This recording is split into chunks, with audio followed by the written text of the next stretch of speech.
Question number 2 में दो metal spheres हैं of radii R1 and R2। Radius R2 is greater than R1। दोनों पे चार्जेस हैं Q1 and Q2 respectively kept in air are brought in contact which of the following statement is not correct.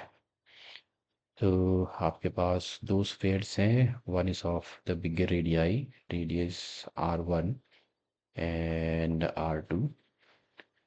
Okay, so R2 is greater than R1। इस पे आपका charge है, एक पे charges Q1 and Q2 है, they are brought in contact with each other। तो पहली statement the total charge of two spheres is conserved, ये तो ट्रू है, क्योंकि जो टोटल चार्ज हो जाएगा वो इस according to the law of conservation of charge total charge stays constant, ये आपका Q1 प्लस Q2 हो जाएगा। This is true. Both spheres attain the same potential, ये भी ट्रू है। रीज़न बीइंग कि जो कांटेक्ट से चार्ज फ्लो होएगा तब तक जब तक पोटेंशियल इक्वलाइज ना हो जाए, तो सेकंड स्टेटमेंट भी आपकी ट्रू है। आपसे पूछा है नॉट करेक्ट।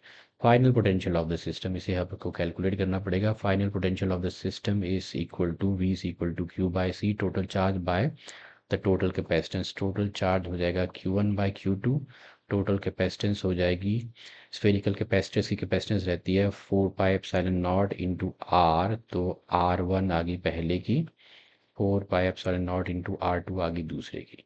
तो टोटल या फाइनल पोटेंशियल आपका हो जाएगा Q1 plus Q2, 4 pi epsilon not is common, R1 plus R2, ये आएगा। और यही यहाँ पे दे रखा है, तो ये आपका ट्रू है। इसी की एक और टर्म यहाँ पे दे रखी है, तो ऑब्वियसली ये फॉल्स है। तो here D is the correct option for not correct.